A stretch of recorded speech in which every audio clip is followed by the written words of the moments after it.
Zechariah. He was a nice person. He was a decent person. He was very smart. He was the only Christian in the whole of the school.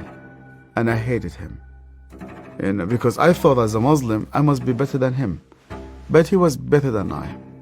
We start to beat him every single day that we come to school. And we agreed on that night, we need to kill him. It was dark. It was cold. And we went ahead of him. And we were 5 of us. We climbed a tree and we waited there. And from far away, we saw that a torch coming. And the light became bigger and bigger as it approaches us.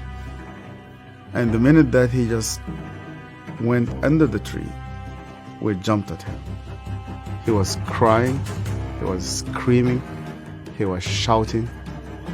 We broke his arm, we broke his leg. He started to bleed. And because he started to scream and begging for help, I put my hand in his mouth so that no noise will come out of him. Similar when you are slaughtering a sheep, it's just shivering, and the others were beating him. I felt very proud. You were actually doing something for Allah. You want to please Him. And suddenly, he could no longer breathe, and we could not hear his voice. We left him in the wood between life and death. We went back, you wash yourself, and you pray. And Zechariah never came back. I've never seen him again. I was born and raised up in a very, very fanatic Muslim family. When I was a child, my father brought me to a Quran school. I was only 8 years old, and my father just dropped me there. They shaved my head. We sat in a circle.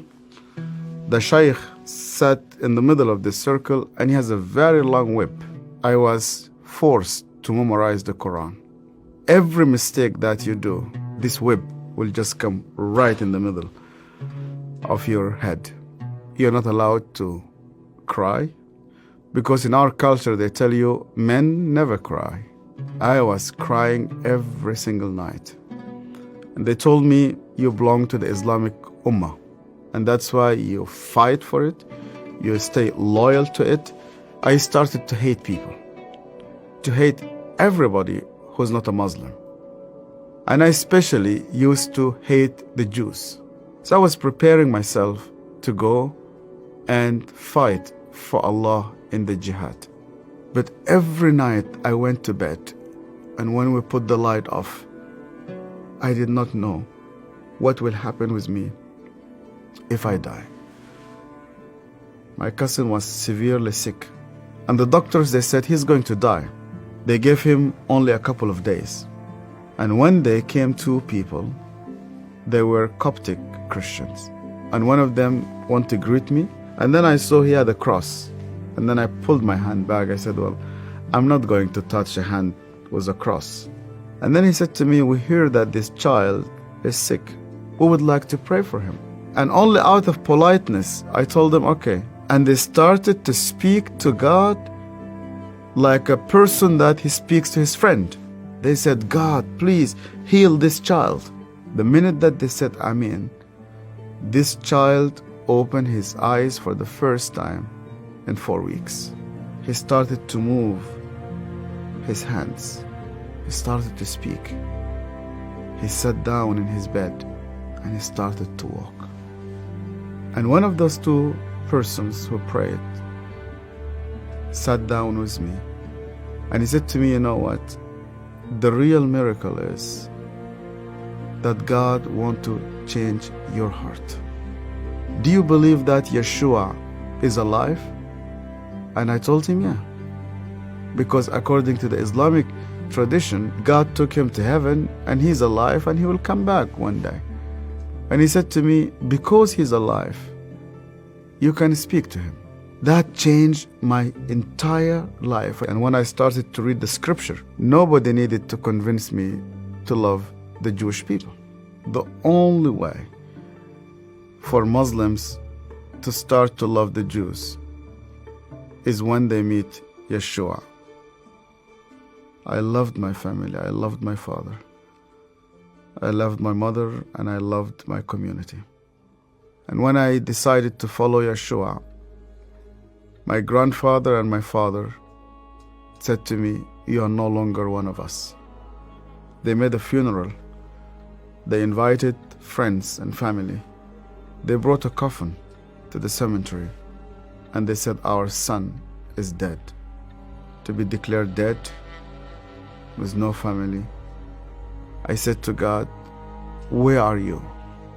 I heard this voice, and this voice told me, "You know that the grave where your name is written, you know that grave is empty.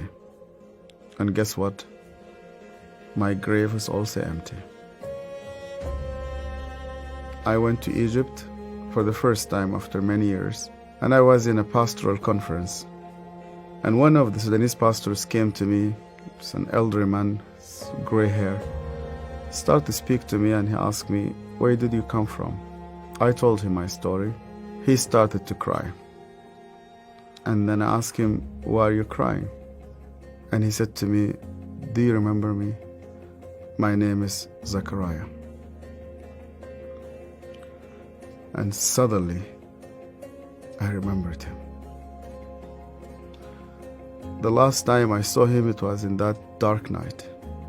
I could hear suddenly the way that he was screaming, even though that was 25 years. Suddenly I started to see his broken arm and broken legs.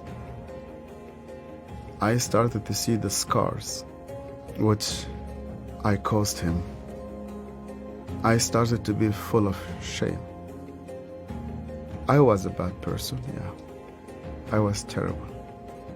So Zechariah looked me straight into the eye again, and he said to me, "Yasser, because you hated me so much, I was always praying for you." He opened his Bible, and the minute he opened his Bible, I saw that my name was written in the first page. I hated him. He prayed for me. On that day, God confronted me. He said to me, "Even before you start to think about me, I was thinking about you. To love those who hate you, you need someone whose name is Yeshua."